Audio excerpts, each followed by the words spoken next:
ಗುರುಗಳ ಸೇವೆ ಮಾಡುವುದರಿಂದ ಭಗವಂತನ ಕೃಪೆಗೆ ದೊರೆಯಲಿದೆ ಎಂದು ಪಕ್ಕದ ಮಹಾರಾಷ್ಟ್ರದ ಗಡಹಿಂಗ್ಲಜ ತಾಲೂಕಿನ ನೂಲ ಗ್ರಾಮದ ಶ್ರೀ ಗುರುಸಿದ್ದೇಶ್ವರ ಶಿವಾಚಾರ್ಯ ಮಹಾಸ್ವಾಮಿಗಳು ಹೇಳಿದರು. ಅವರು ಚಿಕ್ಕೋಡಿ ನಗರದಲ್ಲಿ ನೂತನವಾಗಿ ನಿರ್ಮಿಸಿದ ಶ್ರೀ ದಾನಮ್ಮಾದೇವಿ ದೇವಸ್ಥಾನದ ಉದ್ಘಾಟನೆ ಹಾಗೂ ಪ್ರಾಣ ಪ್ರತಿಷ್ಠಾಪನೆ ನಿಮಿತ್ತವಾಗಿ ಶ್ರೀ ದಾನಮ್ಮಾದೇವಿ ಪುರಾಣ ಕಾರ್ಯಕ್ರಮದಲ್ಲಿ ಭಕ್ತರನ್ನು ಉದ್ದೇಶಿಸಿ ಆಶೀವಚನ ನೀಡುತ್ತಿದ್ದರು. ಯಾವ ಮನುಷ್ಯನ ಜೀವನದಲ್ಲಿ ಗುರುವನ್ನ ಅನುಗ್ರಹ ಆಗ್ತದ, ಗುರುವಿನ ದರ್ಶನ ಆಗ್ತದ, ಅವನಿಗೆ ದೇವರ ದರ್ಶನ ಆಗ್ತದ. ಗುರುವಿನ ದರ್ಶನ ಆಗಲಿಲ್ಲ ಅಂದ್ರೆ, ಗುರುವಿನಿಂದ ಜ್ಞಾನವನ್ನ ಪಡ್ಕೊಳ್ಳಲಿಲ್ಲ ಅಂತಂದ್ರೆ ಅವನಿಗೆ ದೇವರ ದರ್ಶನ ಆಗೋದಿಲ್ಲ. ಅದಕ್ಕೆ ನಮ್ಮ ಬದುಕು ಬಂಗಾರವಾಗಬೇಕಾಗಿತ್ತಂದ್ರೆ ಸದ್ಗುರುವಿನ ದರ್ಶನವನ್ನ ಮಾಡ್ಕೋಬೇಕು. ಮನುಷ್ಯನ ಜೀವನದೊಳಗೆ ಬಂದ ಮೇಲೆ ಭಕ್ತಿಯಿಂದ, ಶ್ರದ್ಧೆಯಿಂದ, ನಿಷ್ಠೆಯಿಂದ ನಮ್ಮ ಜೀವನ ಸಾಗಬೇಕಾಗಿತ್ತು ಅಂದರೆ ಒಂದು ವಾಹನ ಮುಂದೆ ನಡಿಬೇಕಾದ್ರಕ್ಕೆ ಅದಕ್ಕೆ ಏನು ಬೇಕು? ಅದಕ್ಕೆ ಗಾಡಿಗೆ ಒಂದು ಗಾಡಿ, ಒಂದು ಕಾರ್ ಅದ. ಆ ಕಾರ್ ಒಳಗೆ ಕೂತ್ಕೊಂಡು ಎಲ್ಲ ಗಾಳಿ ಎಲ್ಲ ಇರಬೇಕು. ಅದ್ರ ಜೊತೆಗೆ ಮ್ಯಾಗ ಡ್ರೈವರ್ ಸೀಟ್ ಮೇಲೆ ಡ್ರೈವರ್ ಇರಬೇಕು. ಡ್ರೈವರ್ ಬೇಕು.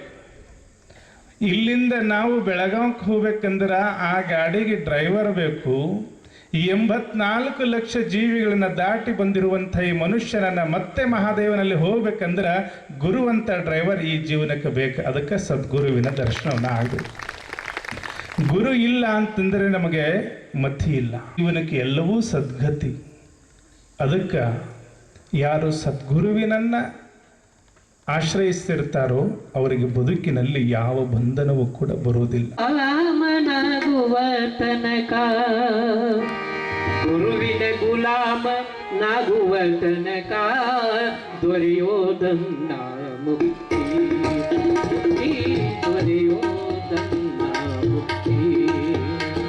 ಗುಲಾಮನಾಗುವ ತನಕ ದೊರೆಯೋದನ್ನ ಮುಕ್ತಿ, ಮುಕ್ತಿ ದೊರೆಯೋ.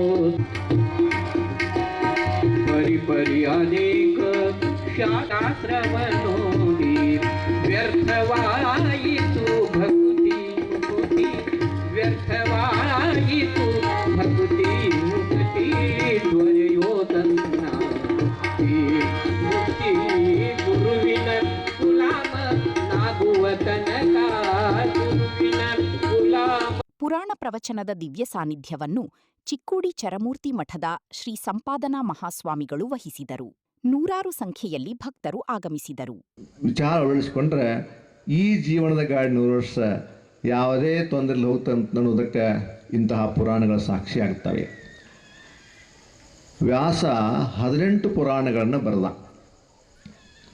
18 ಪುರಾಣಗಳನ್ನ ಬರೆದ ಮೇಲೆ ಅವನಿಗೇನು ಅನ್ನಿಸ್ತೇನೋ ಒಂದು ಶ್ಲೋಕವನ್ನು ಬರಿತಾನೆ.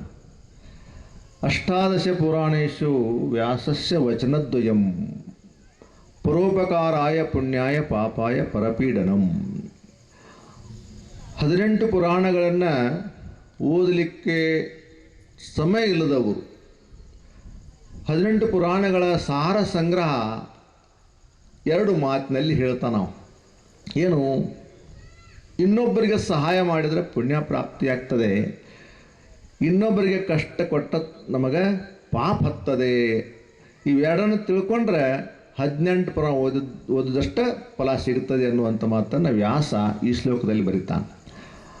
ನಮ್ಮ ಗುಡ್ಡಾಪುರ ದಾನಮ್ಮ ತಾಯನು ಏನು ಮಾಡಿಲ್ದಂದರೆ ಆ ವ್ಯಾಸನ 18 ಪುರಾಣ ಓದಕ್ಕೆ ಹೋಗಲಿಲ್ಲ, ಪರೋಪಕಾರ ಮತ್ತು ದಾನವನ್ನು ಮಾಡಿಲ್ಲಂಥೇಳಿ ಆ ಲಿಂಗಮ್ಮನ ಹೆಸರು ದಾನಮ್ಮ ಆಗಿ ಪರಿವರ್ತನೆ ಹೊಂದಿರತಕ್ಕಂಥದ್ದು ನಾವು ಕೇಳ್ತೀವಿ.